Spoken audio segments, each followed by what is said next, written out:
Thank you very much. Thank you. As Ira mentioned, all too often in the American media in particular, when you mention Africa, words such as crisis, basket case, famine, war, etc. are following the word.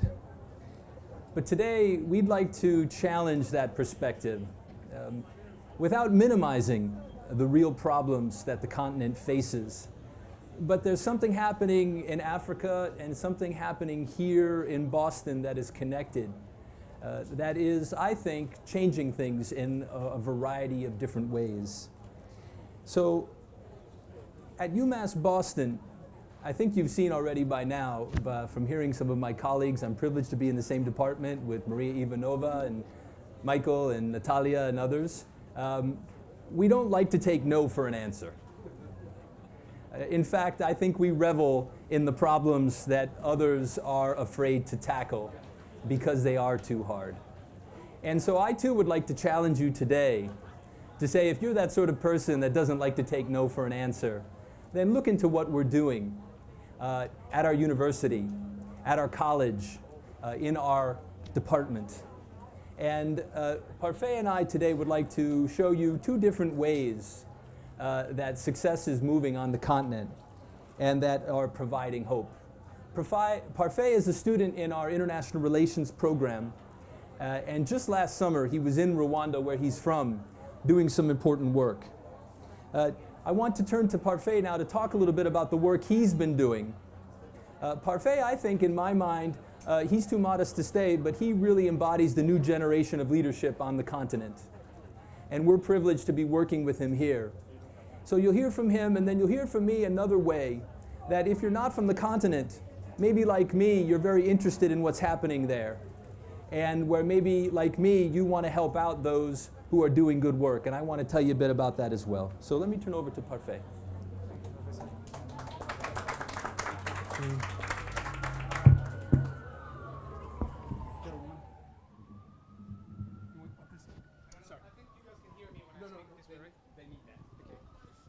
Thank you so much. Hello? It's an honor to be here with you all today, and I'm not going to spend too much time talking since Professor Darren has already introduced. I'm from Rwanda. Closer? That's much better? Wonderful. And I was born in exile in Burundi, like Ira Jackson introduced. And growing up, I saw my primary education interrupted on many occasions due to civil strife and ethnic violence. I moved to Rwanda when I was about 11 years old, as the genocide was still going on. And this was a result of a very difficult decision that my father had to make.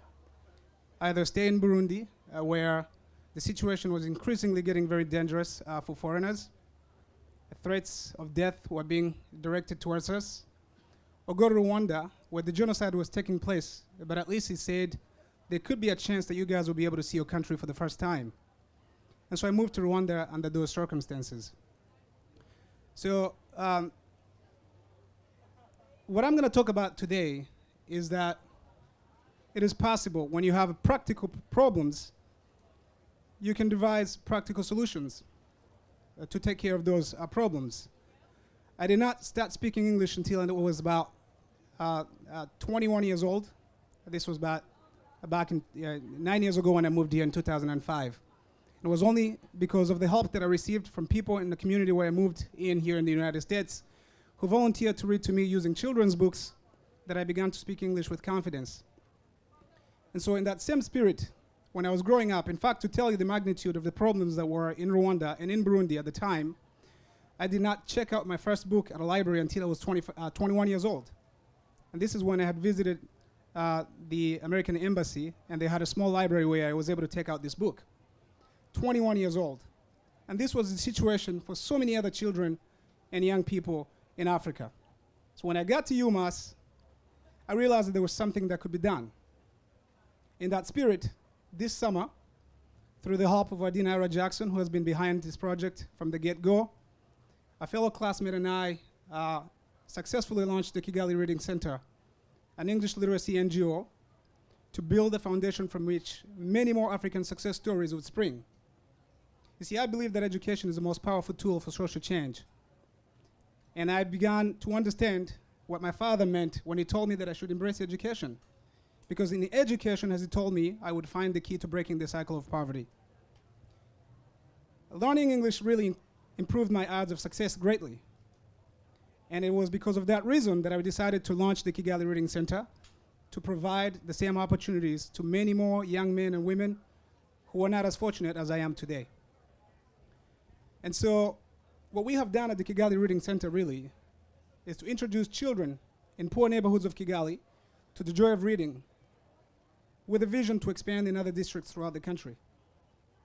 In a way, what we've done is put into action what our Dean Ira Jackson told us when we approached him with this idea, and he told us to go ahead and think big. And I remember this, he told us, just start small but move fast. What we've done since a month ago when the Kigali Reading Center was launched, we've distributed more than 600 books to children and their families in the city of Kigali. We've recruited more than 20 different volunteers to serve in the one-to-one tutoring services that the Kigali Reading Center is offering. It is the only NGO in Rwanda that offers this service. And the same volunteers, the same people who enrich our story time telling sessions that we held in Kigali, and they're becoming so popular today. And as of today, I've heard from people who are in Kigali working hard, as you see from the pictures, that although we started with only 8 children, today I'm proud to announce we're serving more than 72 children each week, free of charge to them and their families. This is what the Kigali Reading Center is doing. It's making differences in the lives of so many children who, as I was growing up, did not have a chance to have access to education material. And so, you know, today in Kigali you have a safe environment where children can come and learn side by side with volunteers who are dedicating their time to making sure that these kids can get ahead. I was one of those children who didn't have an access to any educational material until I was 21 years old. See, when you talk about this, and as Professor Darren was talking about this, in Rwanda during the genocide, in a space of 100 days, close to 1/10 of the population perished. But today we have signs of hope that are beginning to emerge in Rwanda. Rwanda is the only country in the world where women comprise the biggest majority in parliament. If you go to Rwanda today, you will find that 64% of the members of the parliament are women. And I think that this has a lot to do with the success that Rwanda is registering today. Groups that used to be warring have been encouraged to put aside their differences today and embrace their Rwandanness, a common identity that they can build on to strengthen the country and move on to spread that spirit of growth in other neighborhoods in Kigali and in the region as well. Rwanda today is the 6th largest contributor of peacekeeping forces in the world, as a statement to saying that what happened in Rwanda in 1994 should not be allowed to happen anywhere else in the world. And as a result of this unity that has been built and encouraged in Rwanda, over the past 10 years, Rwandan economy has grown at an average rate of 7%, and in the process, they've lifted more than 1 million people out of poverty. And I think this is a source of hope that people can look at and say that a country that 20 years ago was in flames is beginning to emerge again today and look into the future to integrate everybody into the process of growth and reform. And so, as I finish this, I want to tell you that I think Africa really what it needs are not strong men. Instead, what Africa needs are strong, inclusive political and economic institutions. And I've got to emphasize that these institutions have to be inclusive, because we all know that strong men come and go, but institutions remain for generations. And for this reason, we also know that it is impossible for institutions to develop without a strong base of civil society groups that will continue to apply pressure on the leadership to continue to develop and reform, bring in so many people in the process, the political and economic reforms. What we know also is that it is impossible to develop those groups, civil society groups, that are engaged, that are informed, that will apply pressure without educating young children. And this is where the Kigali Reading Center is coming in at a crucial moment to provide the empowerment that is needed, to give the opportunities to young men and women to go ahead and become good, contributing members of society. So I thank you all for your attention, and I want to thank our Dean Ira Jackson, our university officials, for being with us from the get-go when we began this project. And I invite you to look at our project. Our website is kigalireads.org. Get involved and continue to support this great work that we're doing in Rwanda. Thank you so much. Thank you.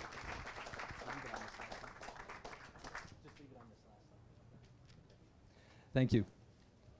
I wish I could have seen that moment in class when Parfait turned to his classmate and say, "Hey, do you want to do something for kids in Rwanda this summer?" I think, imagine how often actually that happens in our classrooms.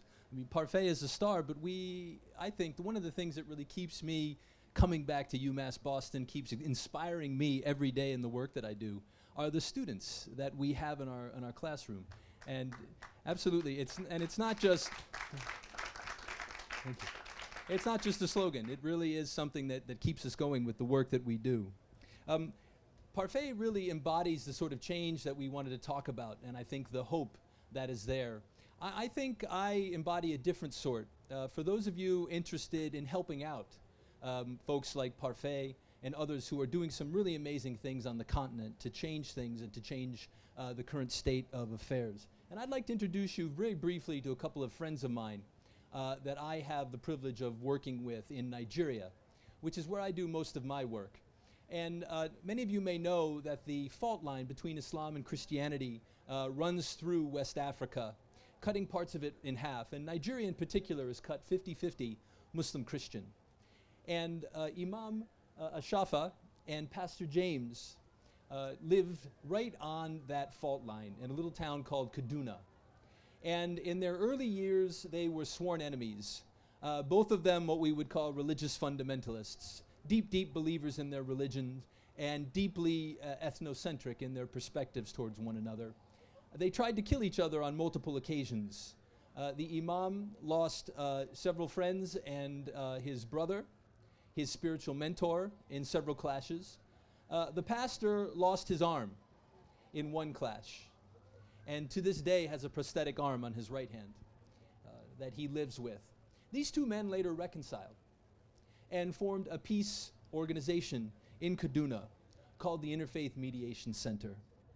And IMC has made it its mission to reach across the religious divide in Nigeria and to try to help Muslims and Christians change this way of living, to learn to live together, not just simply coexisting, but to really integrate society and to gain the most from both of their religions and from both of their communities to build a life together. We've been working with them in our department and in our Center for Peace, Democracy, and Development at the McCormack School to help them expand their activities from Kaduna to 6 other states in the Nigerian Federation. And what they specialize in doing and what they've been doing is bringing thousands of Muslims and Christians together. In particular, they focus on imams and pastors like themselves, bringing them together to try to bridge that divide. And I just want to tell you briefly a little bit about how they do it in a way that hopefully may resonate with you about ways that we can also follow in their footsteps. Now, one of the problems with conflict, and as Ira said, I'm a professor of conflict resolution, is that politicians as well, populations in conflict, it's not that they don't know much about each other. In fact, it's quite the opposite. Is that they think they know a lot about each other. They've been living together for years, and they have very deep perspectives about one another. And oftentimes these are erroneous perspectives, but they deeply believe it. And they say, I know what those Muslims are like. This is what they do, and I see it every day. I know who those Christians are. And then it complicates matters when those Christians killed my uncle. They killed my relatives. They killed my parents. They killed my loved ones. So for conflict resolution, you're trying to start from far less than zero. You're trying to get populations that have these deep perspectives on one another to look at each other and take a new look. So that requires them to walk a road that is a really long road. You have to convince them that they have to look at these people that they think they know, they think they know very well and that they have a grievance against, to look again and say, well, maybe I can give them a second chance. But then to go beyond that, to not only give them a second chance, but can I live with these people? Can I build a world with these people that have done so many things to me and to my community? And this takes time. The magic of interfaith conflict resolution, as Pastor James and Imam Ashafa do it, is that first and foremost, it helps people leapfrog this experience. In the sense that in societies like Nigeria that are deeply religious, to have authority figures, particularly religious authority figures, come to you, and the first thing they do is they tell their story. And they say, look at how we've suffered, just like you. In some cases, with the pastor having lost an arm, maybe even more than some of the people that he's talking to. And they say, we have reconciled with one another, so can you. And then they engage their religion to talk about all the ways that Islam and Christianity talk about the importance of mercy, love, forgiveness, to reach out across those divides.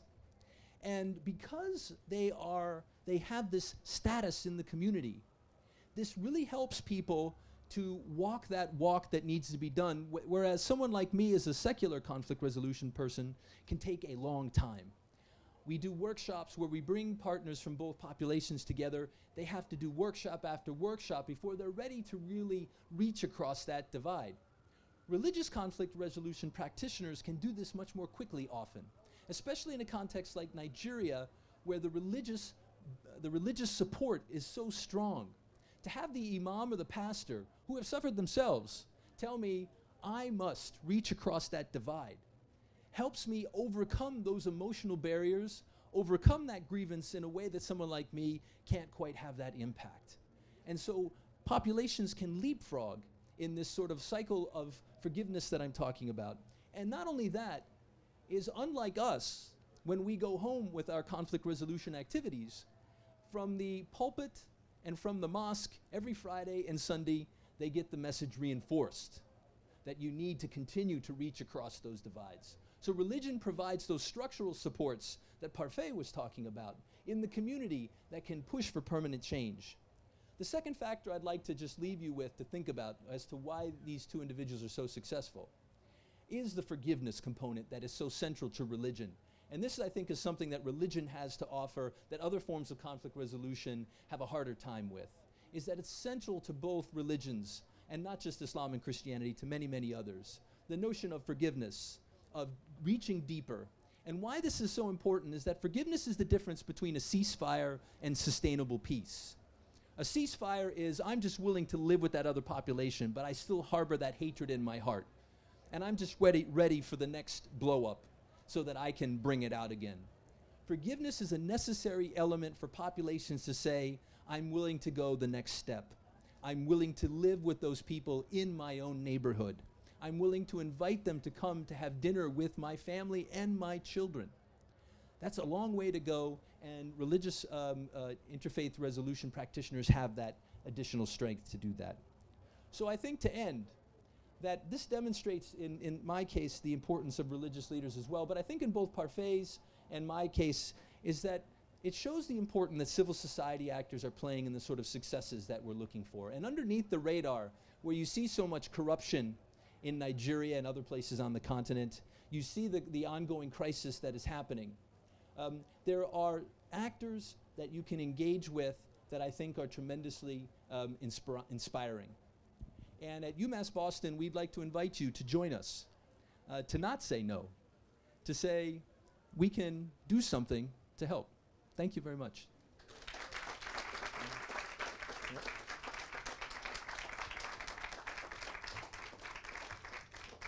If you'll allow me just a little bit of editorial privilege and pride as dean, I think that Parfait and Darren illustrate, as do Bill Kiernan and Ron and Maria before them and others who will follow, something that is quite distinctive about UMass Boston.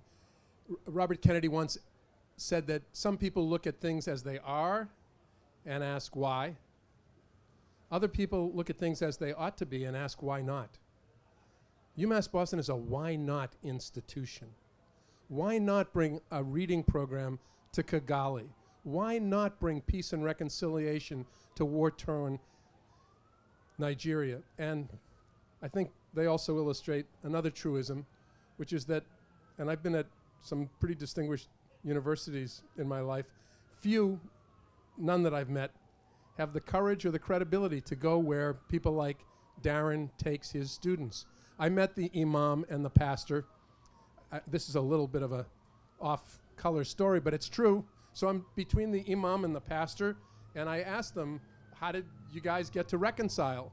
So they told me in fairly graphic terms that the imam said, well, the pastor sent his guys out to kill me, and they only took out my right eye.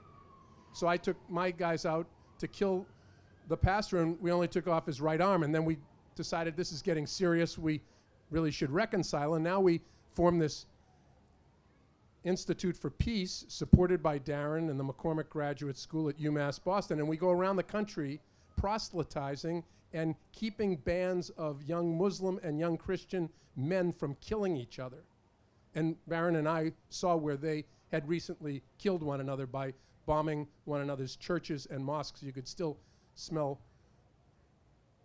burning flesh. But in any event, the pastor and the imam said, well, we sometimes, as we go around the country, Ira, to save money, we sleep in the same room, and sometimes we even find ourselves in the same bed. And the imam said, every once in a while, I look over at the pastor sleeping peacefully in the bed next to me, and I'm tempted to take my pillow and suffocate the son of a bitch in his sleep. So these guys are real. This is really hard work, and it's making a big difference. Your turn. Your turn to have access to Parfait and Darren. Yes, please. What are the initiatives of these programs that you've established and the work that you do to incorporate more women into this process, which we all know is key to peace? Thank you so much. One of the things that I would say at first is that the manager of this reading center in Rwanda is actually a woman who was very young. And I think we did this conscious of what we thought was important. Empowering women, I think, is one of the key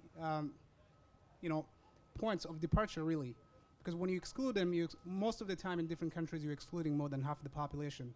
So not including them in anything that you're doing, I think, is a big loss. And so for that, we started with the leadership, making sure that the people who are there representing us are, first of all, welcoming to women, and also making sure that it is known that we do not discriminate against any basis whatsoever.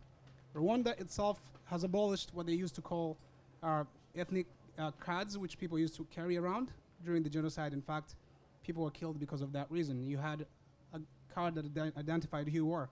And if you did not have it, then you were condemned because it was known that you didn't carry it because you were afraid of who you were. But that today, they're encouraging Rwandanness. And so as a way to actually make sure that this is actually translated everywhere, and I think the number of people we have actually in the reading center, many of them are girls, which is very encouraging. But we're calling on everybody to come in. But we started with the leadership establishing that, and it is known. In fact, people don't even question it anymore, at least in Rwanda where I was. Other questions? I wanted to mention that Parfait's partner in starting the Kigali Center is also a student in our international relations program at the McCormack School at UMass Boston. And Wade Cedar grew up homeless, the first in his family to graduate from high school, and he graduated #1 in his class as an undergraduate from UMass Boston. It's Wade and Cedar who are starting, it's Wade and Parfait who are starting this reading center in Kigali, Rwanda. Really remarkable. Any other questions? Anything else you want to? Yes, please. This is being recorded, so that's why we're using the formality of the microphone. I just wanted to ask, what can a person who is sitting here or at home do to help you guys in whatever you're doing in all of your adventures? I want to make sure that Professor Darren has time to answer this question. I think the most important thing that we can do, so far as we stand today, we have, in my house, I think I have about anywhere between 6,000 and 7,000 books that I've collected. These have to go to Rwanda so that these children would get a chance to actually put their hands on these. They're very popular. What we've done, because we had very little books, is to institute a swapping method where kids would come to the center, take books home, and if you bring it back the next day, we'll give you a different one. And this has been very popular. Children are bringing them sometimes on the same day. So we have to make sure that we can take these books to these children in Rwanda. So we need money, basically, if you want to put it in. Thank you.